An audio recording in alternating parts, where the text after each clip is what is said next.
Very good morning, student. Once again, welcome in Disha classes.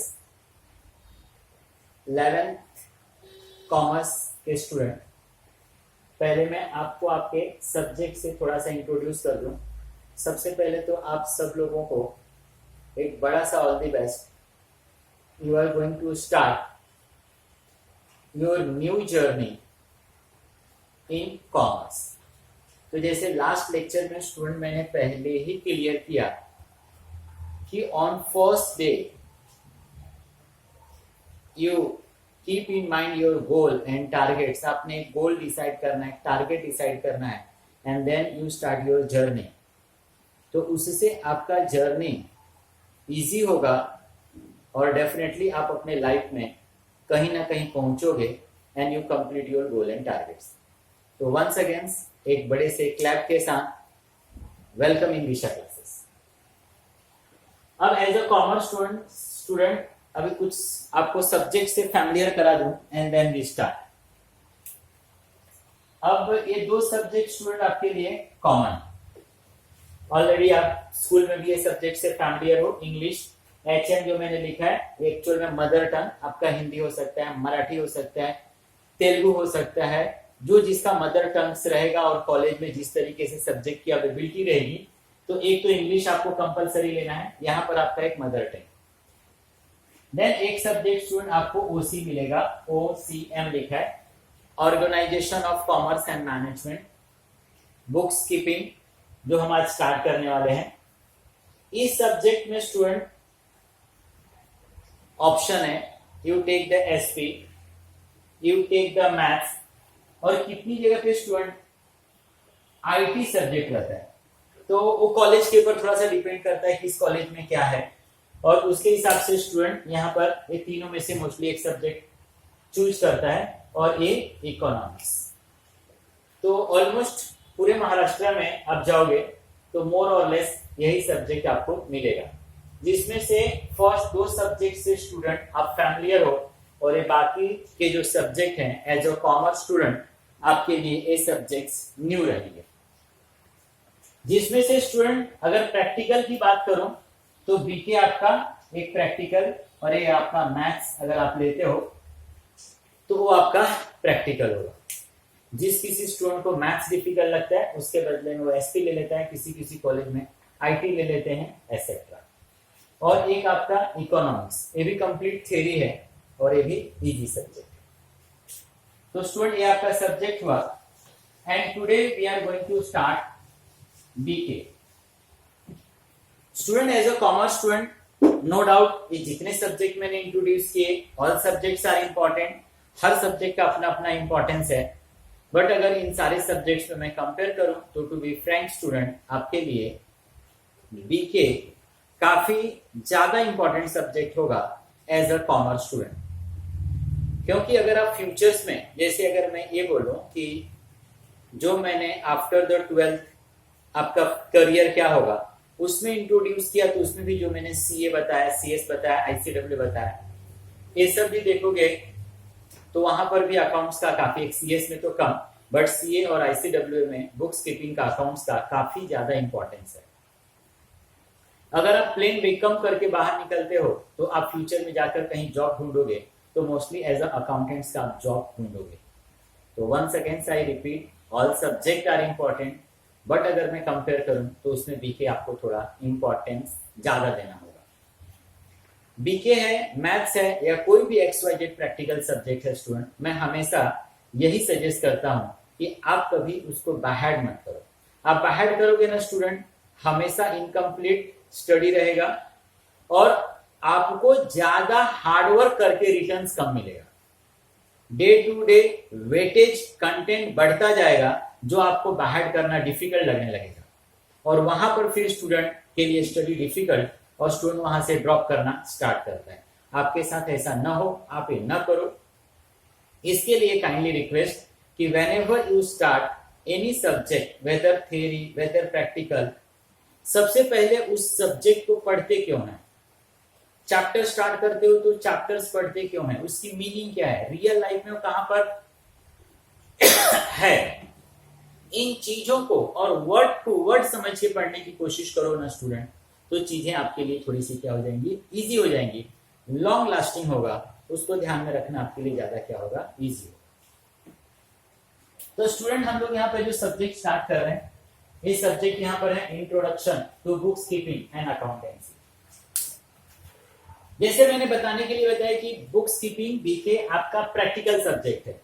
Once again मैं वही बोल रहा हूँ कि प्रैक्टिकल सब्जेक्ट ही है, बट जो फर्स्ट चैप्टर्स है ना, इंट्रोडक्शन ऑफ बुक्स कीपिंग, वो फर्स्ट चैप्टर स्टूडेंट थियरी है, इन विच दे इंट्रोड्यूस कि बुक्स कीपिंग क्या होता है। कुछ ऐसे वर्ड से आपको इंट्रोड्यूस कराया जाएगा स्टूडेंट जो आप डेली लाइफ में काफी कम या नहीं यूज करते हो, तो उन सारे वर्ड्स का मीनिंग क्या होता है, या डेली लाइफ में उसका मीनिंग कुछ अलग होता है, अकाउंट्स में कुछ उसका मीनिंग अलग होता है। तो यहाँ पर फर्स्ट चैप्टर उन सारे वर्ड से, उन सारी चीजों से आपको फैमिलियर कराएगा, and then second third chapter से आप देखोगे कि your practical questions will start.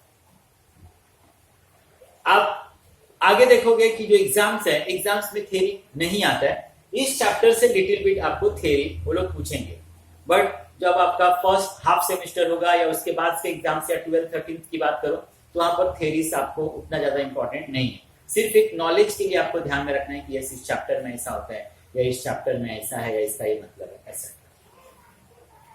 तो स्टूडेंट ये बुक्स कीपिंग, यहाँ पर बुक्स कीपिंग मतलब क्या है, या बुक्स कीपिंग होता क्या है। तो स्टूडेंट यहाँ पर मेरे पास है, books keeping is related with record of business transaction. Books keeping किस चीज से रिलेट करता है, तो बिजनेस ट्रांजेक्शन को रिलेट, बिजनेस ट्रांजेक्शन को रिकॉर्ड करने से। Business enterprises and other organisation deal in activities which involve exchange of money and money worth. इसने बताया कि बुक्स कीपिंग किससे रिलेट करता है, तो बिजनेस ट्रांजेक्शन को रिकॉर्ड करने से। अब इस सब मैं आगे बताऊंगा, ट्रांजेक्शंस क्या होता है, बिजनेस क्या है, एक्सेट्रा। तो बुक्स कीपिंग के अंदर क्या करते हैं, बिजनेस ट्रांजेक्शंस को रिकॉर्ड करते हैं। Business organisation, business entrepreneur, they deal the several activities, बहुत सारा वो एक्टिविटीज करते हैं। बिजनेस ऑर्गेनाइजेशंस में क्या होता है, वो परचेज कर रहे हैं, किसी को सेल्स कर रहे हैं, किसी को पेमेंट कर रहे हैं, कहीं से पेमेंट ले रहे हैं, किसी का पेमेंट बाकी रखा है, कहीं से पेमेंट आना है, किसी को पेमेंट देना है। All these things keep in mind, और उसको ओरली ध्यान में रखना, ये डिफिकल्ट नहीं है, ये इम्पॉसिबल है। ये डिफिकल्ट नहीं है, ये इम्पॉसिबल है। तो इन्हीं सारी चीजों को, जो कुछ भी बिजनेस के अंदर हो रहा है, we record in such a systematic manner कि जहां पर भी हमको उसकी जरूरत पड़े, हम लोगों को वो इमीडिएट इंफॉर्मेशन मिले, डिसीजंस लेने में हेल्प करे, प्रॉफिट एंड लॉस फाइंड करने में हेल्प करे, बिजनेस करूं कि नहीं करूं ये मुझे बताए, मेरे ईच एंड एवरी थिंग्स का मुझे रिकॉर्ड दे। तो जो सिस्टम्स डेवलप किया गया स्टूडेंट, इसी को हम लोग बोलते हैं बुक्स कीपिंग। अब सर आपने तो इतना बता दिया कि बुक्स कीपिंग का मतलब बिजनेस ट्रांजेक्शंस रिकॉर्ड करना, नंबर्स ऑफ एक्टिविटीज ऑर्गेनाइजेशंस के अंदर होता है, उसको इजीली ध्यान में रखना पॉसिबल नहीं है। तो उन सारी चीजों को हम लोग प्रॉपर और सिस्टमेटिक तरीके से लिखते हैं, दैट इज बुक्स कीपिंग, वही हमारा बुक्स कीपिंग है। तो सर इतना जो बड़ा काम जिस महान व्यक्ति ने किया, इतना जो अच्छा जो काम जिसने किया, इतना बड़ा चीज इंट्रोड्यूस किया, उस व्यक्ति का नाम क्या, और वो क्या इंडिया में इंट्रोड्यूस हुआ, और वो कभी कल परसों इंट्रोड्यूस हुआ नहीं स्टूडेंट। ये 14th सेंचुरी, 1494 के आसपास, 14th सेंचुरी में ये इटली में इंट्रोड्यूस हुआ, 14th सेंचुरी इटली में, और इंट्रोड्यूस करने वाले का नाम लूका पोलिकियो था। उन्होंने books keeping double entry systems को इंट्रोड्यूस किया। लूका पोलिकियो इटली के अंदर, इटली के वो थे, और उन्होंने 14th सेंचुरी में इसको इंट्रोड्यूस किया। उसके बाद बहुत सारा इसमें इंप्रूवमेंट हुआ 14th सेंचुरी से आज हम कहां पर हैं। बहुत सारा इसके अंदर इतने टाइम्स पीरियड के अंदर बहुत सारा इसमें इंप्रूवमेंट हुआ, नई नई चीजें आई, नई नई रिवोल्यूशन, नए नए एक्ट्स आए, नई नई चीजें जुड़ी। लेकिन जो बेसिक फंडा उन्होंने डबल एंट्री सिस्टम्स का दिया है, उसी डबल एंट्री के फंडे पे या उसी बेस के ऊपर आज भी आपका अकाउंट टिका हुआ है। उसमें प्लस माइनस हुआ, बट जो बेस था वो बेस उन्हीं का दिया हुआ आज भी सब जगह क्या हो रहा है, यूज हो रहा है।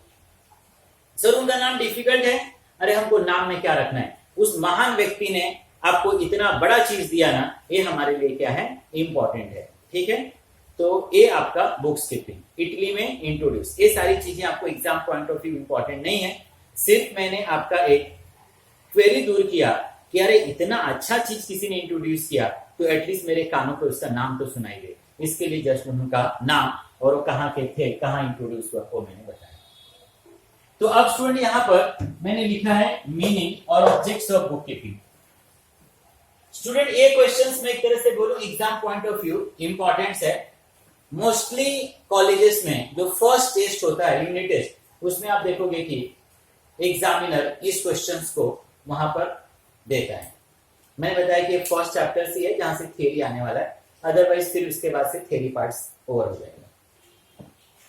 तो देखो इन्होंने क्या लिखा है, इन सिंपल लैंग्वेज, उन्होंने बोला एक सिंपल लैंग्वेज में books keeping means, books keeping का मतलब मेंटेनेंस ऑफ, मेंटेन करना, रखना, of books of account for recording business transaction.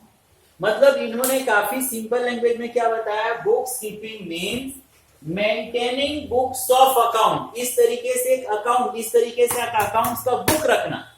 In simple language books keeping means maintaining books of account, एक books of account maintain करना, रखना, जिसके अंदर मैं क्या करूंगा, record the business transaction, business के रोज के ट्रांजेक्शन को, परचेज हुआ, सेल्स हुआ, पेमेंट रिसीव्ड हुआ, मैंने किसी को पेमेंट किया, मैंने इलेक्ट्रिसिटी का बिल पे किया, मैंने कोई एक्सपेंसेस दिया, मुझे कहीं से कुछ मिला, एवरीथिंग, कोई भी मूवमेंट बिजनेस के अंदर हुआ, we record in this book, इस बुक्स के अंदर, इस बुक्स के अंदर मैं एक तरह से रिकॉर्ड करूंगा फॉर रिकॉर्डिंग बिजनेस ट्रांजेक्शन, उसी को हम लोग बुक्स कीपिंग बोलते हैं। अब देखो इन्होंने क्या लिखा और आगे, बुक्स कीपिंग इज डिफाइंड, उन्होंने क्या डिफाइन किया, क्या बताया, as an art and science. इन्होंने बोला कि बुक्स कीपिंग एक तरह से एक आर्ट है, एक कला है।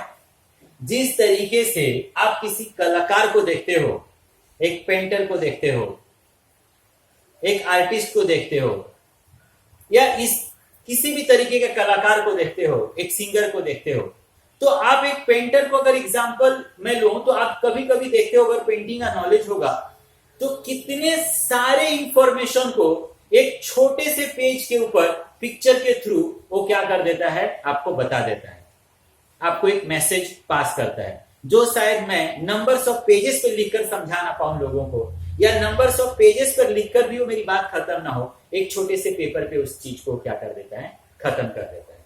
तो वो उसका एक आर्ट है, एक कला है, एक समझाने का तरीका है।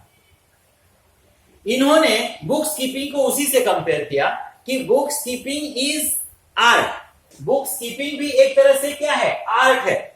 मैं बुक्स लिखने के लिए लिख दूं, लेकिन वो बुक्स वंस अगेन मुझे मेरे फ्यूचर डिसीजन लेने में हेल्प ना करे, मुझे मेरा प्रॉफिट ना बताए, लॉस ना बताए, मेरे पास क्या है क्या नहीं है, किससे कितना लेना है, किसको कितना देना है, इसका इमीडिएट और प्रॉपर आंसर ना करे, डिसीजन मेकिंग में मुझे हेल्प ना करे, तो वंस अगेन वो जो बुक्स ऑफ अकाउंट है स्टूडेंट, वो मेरे लिए यूजलेस हो जाएगा।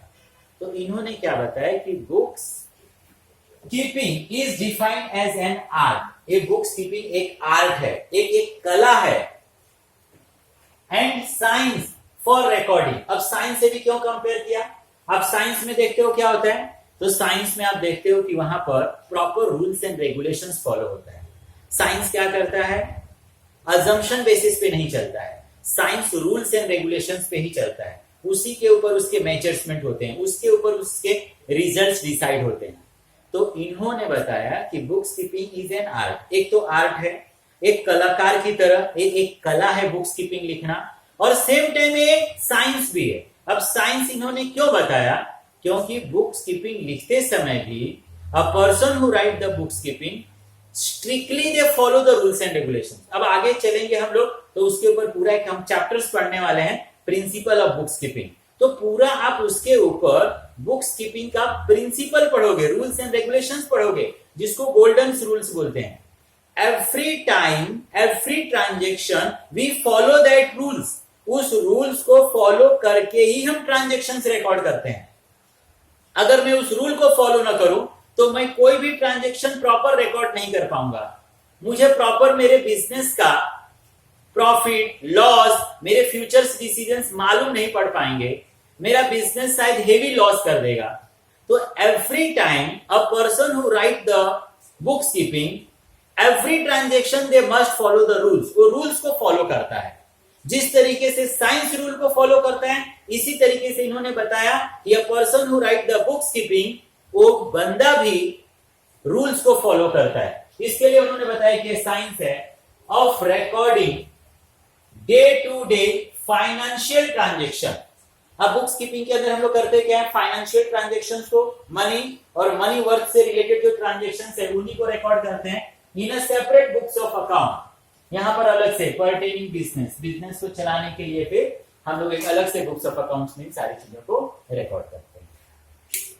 तो स्टूडेंट इसको आपको याद करना पड़ेगा। अब देखो फिर से काफी सिंपल मैंने लिखा है, इसमें बाहर करने जैसा नहीं। क्या लिखा, in simple language books keeping means maintenance of books of account. एक बुक्स ऑफ अकाउंट मेंटेन करना, किस लिए मेंटेन करूं भैया books of account, for recording business transaction, business के ट्रांजेक्शन को क्या करने के लिए, रिकॉर्ड करने के लिए। फिर उन्होंने आगे चल के क्या बता दिया कि books keeping defined as an art and science. Books keeping क्या है, ये आर्ट है, साइंस है, for recording day to day financial aspect, जो रोज के बिजनेस के ट्रांजेक्शन को एक अलग बुक्स ऑफ अकाउंट्स के अंदर क्या करता है, रिकॉर्ड करके रखता है। वही हमारे लिए क्या है student, books keeping. Now objects of book keeping. Object का मतलब क्या होता है स्टूडेंट, उद्देश्य। क्यों बुक्स कीपिंग की जरूरत है, क्यों बुक्स कीपिंग आप रिकॉर्ड कर रहे हो, तो लिखा है टू नो प्रॉफिट और loss of business. Books keeping record करने के पीछे एक हमारा इंटेंशन होता है student, to know the profit and loss. अगर आप proper books of accounts maintain करके रखते हो तो at the end of the year आप फाइंड कर सकते हो कि आपको आपके बिजनेस में प्रॉफिट हो रहा है कि आपको आपके बिजनेस में लॉस हो रहा है। तो एक तो ये reason, to know the amount invested in business, आपने कितना पैसा बिजनेस के अंदर इन्वेस्ट किया। अब whenever we start the business, तो उस बिजनेस को चलाने के लिए हम लोग को लैंड चाहिए, बिल्डिंग चाहिए, प्लांट चाहिए, मशीन चाहिए, फर्नीचर चाहिए। तो मैंने कितना कैश लाया, मैंने खुद का बिल्डिंग लाया कि मैंने बिल्डिंग्स परचेज, मतलब मैंने बिजनेस के अंदर कितने पैसे इन्वेस्ट किए। क्योंकि अगर मुझे इस चीज का प्रॉपर रिकॉर्ड न मेंटेन हो या मुझे खुद ही नहीं मालूम हो कि मैंने अपने बिजनेस में कितना पैसा इन्वेस्ट किया, तो उससे मिलने वाले रिटर्न के टाइम में इस चीज को कंपेयर नहीं कर पाऊंगा कि मुझे मेरे बिजनेस में प्रॉफिट हो रहा है कि मुझे मेरे बिजनेस में क्या हो रहा है, लॉस हो रहा है। अब सपोज अगर मैं किसी बिजनेस के अंदर 1 लाख रुपीज इन्वेस्ट करके, एक एग्जांपल, मैं 10,000 रुपीज वहां से कमाऊं, तो चलो एक बार मैं बोल सकता हूं ओके है कि मुझे 10% रिटर्न मिला। लेकिन अगर मैं किसी बिजनेस के अंदर 1 करोड़ रुपीस इन्वेस्ट करके अगर मैं 20-30,000 कमाऊं, तो नो डाउट लॉस नहीं कर रहा हूं, कमा रहा हूं, लेकिन ये कमाना यूजलेस है। उससे तो अच्छा हो कि मैं 1 करोड़ को बैंक में रखूं, तो वहां से रिटर्न्स मुझे क्या मिलेगा, ज्यादा मिलेगा। तो ये डिसीजन मैं कब ले पाऊंगा कि जो मुझे मिलने वाला रिटर्न है वो प्रॉपर है कि नहीं है, जब मेरे पास मेरा प्रॉपर रिकॉर्ड्स रहेगा कि मैंने इस बिजनेस में कितना पैसा इन्वेस्ट किया, कितना मैंने इस बिजनेस को दिया और कितना मुझे वहां से रिटर्न मिल रहा है। तो मिलने वाला जो रिटर्न्स है वो मिलने वाला रिटर्न्स प्रॉपर प्रोपोर्शन में, प्रॉपर रेशियो में है कि नहीं। Next one, to know the amount receivable from debtors. अभी नंबर्स ऑफ क्या 99% या 100% हम लोग बोले कि अगर आप बिजनेस ट्रांजेक्शन करते हो तो क्रेडिट बेसिस पे ही होता है। अभी बड़े बड़े बिजनेस ट्रांजेक्शन्स को आप कैश बेसिस पे नहीं कर सकते हो। कैश बेसिस पे अगर सोचो कि मैं पूरा बिजनेस करूं तो आपका बिजनेस चलने वाला नहीं। तो ये बिजनेस ऑर्गेनाइजेशन क्या एक या दो लोगों को ही सेल्स नहीं करते हैं, business organisation sales to the numbers of person. तो मुझे किस आदमी से कितना पेमेंट लेना है, अगर मैं इसका प्रॉपर रिकॉर्ड नहीं रखूं तो मैं खुद भूल जाऊं, देने वाला आदमी तो कभी देगा ही नहीं। तो मुझे किस आदमी से कितना पेमेंट लेना है, किस आदमी को मैंने कितना सेल्स किया है, इसका प्रॉपर रिकॉर्ड्स रखने में बुक्स कीपिंग हेल्प अस। उसका reverse, to know the amount payable to creditor. अभी डेटर्स क्या होता है, क्रेडिटर्स क्या होता है, वी डिस्कस फर्दर, आगे चैप्टर्स में हम लोग डिस्कस करेंगे, अब सिर्फ इस समय सुन लो। To know the amount payable to creditors, मुझे क्रेडिटर्स को कितना देना है। अब क्रेडिटर्स मतलब कौन, तो क्रेडिटर्स मतलब वह लोग जिनसे हमने उधारी पर परचेज किया है, वी आर लाइबल टू पे।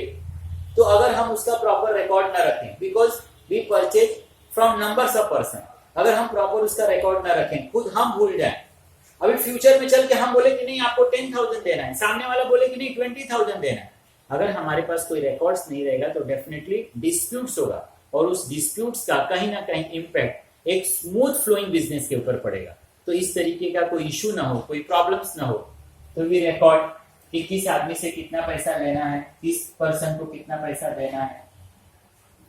To know the assets and liability of business. Assets का मतलब कि हमारा बिजनेस में कितना पैसा है, हमारा कितना इन्वेस्टमेंट है, कितनी की प्रॉपर्टीज है, हम किस चीज के ओनर हैं। और लायबिलिटी मतलब how much we are liable to pay, हमको सामने वाले को कितना देना है।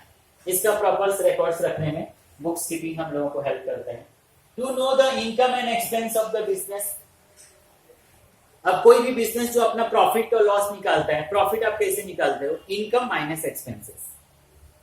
तो when we keep the proper record, तो हमको समझ में आता है कि हमको हमारे बिजनेस से इतना इतना इनकम हुआ, हमने हमारे बिजनेस में इतना इतना एक्सपेंसेस किया, तो हमको हमारा फ्यूचर डिसीजन लेने में कि यस जो हम बिजनेस कर रहे हैं वो राइट डायरेक्शंस में चल रहा है, यस इतना मैं इनकम कर रहा हूं, उसके रिगार्डिंग मैं इतना खर्चा कर रहा हूं, तो ये मेरा खर्चा करना मेरे लिए क्या है, ओके है। तो ये सारे डिसीजंस लेने में हम लोगों को बिजनेस बुक्स कीपिंग हेल्प करता है when we maintain the proper accounts. To know the total purchase and total sales of business. हम लोगों ने आज तक कितना परचेज किया, हम लोगों ने आज तक कितना सेल्स किया, इसका रिकॉर्ड्स रखने में। To take managerial decision, when we keep proper books of accounts, तो हमको समझ में आता है कि हमको हमारे बिजनेस में कितना प्रॉफिट हुआ, वो जो प्रॉफिट हुआ वो प्रॉफिट सेटिस्फैक्टरी है कि नहीं। अगर नहीं है तो we try best in future, हम फ्यूचर में और बेस्ट करेंगे, अपने बिजनेस को और एक्सपांड करने की कोशिश करेंगे, अपने बिजनेस को और ज्यादा हम डेवलप करने की कोशिश करेंगे। और अगर ओके है तो वेल एंड गुड। तो यहां पर हम लोगों को हमारा मैनेजरियल डिसीजन लेने में कि वेदर इन फर्दर बिजनेस को एक्सपांशन की जरूरत है और इंप्रूवमेंट की जरूरत है, बिजनेस के अंदर जो चल रहा है ये चीजें ओके हैं कि नहीं है, बिजनेस फ्यूचर में करना चाहिए कि नहीं करना चाहिए, इस तरीके का कोई भी डिसीजन लेने में हमको हमारा बुक्स कीपिंग, जो भी हम बुक्स ऑफ अकाउंट्स मेंटेन करते हैं, वो हमारे फ्यूचर्स डिसीजंस में हमको क्या करता है, हेल्प करता है। लास्ट वन है जो help in calculate tax payable to government. अब स्टूडेंट आपको मालूम होना चाहिए कि every person, every business organisation, वो किसी भी कंट्री, किसी भी स्टेट में रहते हैं और वहां से वो अर्निंग करते हैं, तो they are liable to pay the tax to the government. जो गवर्नमेंट को टैक्स पे किया जाता है student, that depend upon the profitability, वो प्रॉफिट के ऊपर डिपेंड करता है, इक्वल टैक्स नहीं होता है सबको। तो अब आप कितना टैक्स पे करोगे ये डिपेंड करता है कि आपको प्रॉफिट कितना हुआ, और आपको प्रॉफिट हुआ कि नहीं हुआ या कितना प्रॉफिट हुआ ये कब समझ में आता है, when you maintain the books of account, जब आप अपना बुक्स ऑफ अकाउंट मेंटेन करते हो तब। तो ये आपको आपकी टैक्स लायबिलिटी भी बताने में हेल्प करता है कि इतना टैक्स आपको गवर्नमेंट को क्या करना चाहिए, पे करना चाहिए। तो these are the objects of books keeping, ये सारे रीजंस है कि बुक्स कीपिंग हम लोग क्या करते हैं, पढ़ते हैं। I hope everyone understood student. मैंने यहाँ पर काफी क्लियर लिखा है एंड आई होप कि सभी लोगों को काफी अच्छे से दिखाई भी दे रहा है। तो एक क्वेश्चंस मैंने बताया कि इंपॉर्टेंट क्वेश्चंस है, तो सारे लोगों ने इस क्वेश्चंस को नोट करना है और इसको आपने क्या करना है, अच्छे से पढ़ना है। एक्सपेक्टेड क्वेश्चंस हो सकता है आपको एग्जाम्स के लिए। नेक्स्ट लेक्चर्स में स्टूडेंट हम लोग इंपॉर्टेंट टर्म्स पढ़ेंगे। कैपिटल क्या है, डेटर्स क्या है, क्रेडिटर्स क्या है, कैश क्या है, डिस्काउंट क्या है, इनकम क्या है, सॉल्वेंट क्या होता है, इनसॉल्वेंट क्या होता है, एटसेट्रा। एंड वहां से भी मैंने बताया कि थ्योरी क्वेश्चंस आपको एग्जाम के लिए एक्सपेक्टेड होंगे। सिर्फ फर्स्ट क्वेश्चन ही थ्योरी है, then our practical will start. I hope okay. तो एक बार मैं ऑब्जेक्ट को रिपीट करता हूं। Objects of book keeping, to know profit और loss of business. Profit and loss समझ में आ सके इसके लिए। To know the amount invested in business, कितना अमाउंट आपको बिजनेस में इन्वेस्ट करना है। To know the amount receivable from debtors, debtors से कितना पैसा लेना है। To know the amount payable to creditors, creditors को कितना पेमेंट करना है। To know assets and liability of business, आपका क्या एसेट्स है, क्या लायबिलिटी है। To know income and expenses of business, आपने बिजनेस में कितना अर्न किया, कितना एक्सपेंस किया। To know total purchase and total sales of business, total आपका परचेज क्या है, टोटल सेल्स क्या है। टू टेक मैनेजरियल डिसीजंस, आप मैनेजमेंट रिगार्डिंग डिसीजंस ले सको इसके लिए। And to help in calculations of tax payable to the government, how much tax you pay to the government. तो ये सारे एम एंड ऑब्जेक्ट्स है बुक्स कीपिंग पढ़ने के। अगर आप बुक्स कीपिंग करते हो, प्रॉपर मेंटेन करते हो, तो इन सारी चीजों को बताने में बुक्स कीपिंग आपको क्या करता है, हेल्प करता है। Okay student, thank you.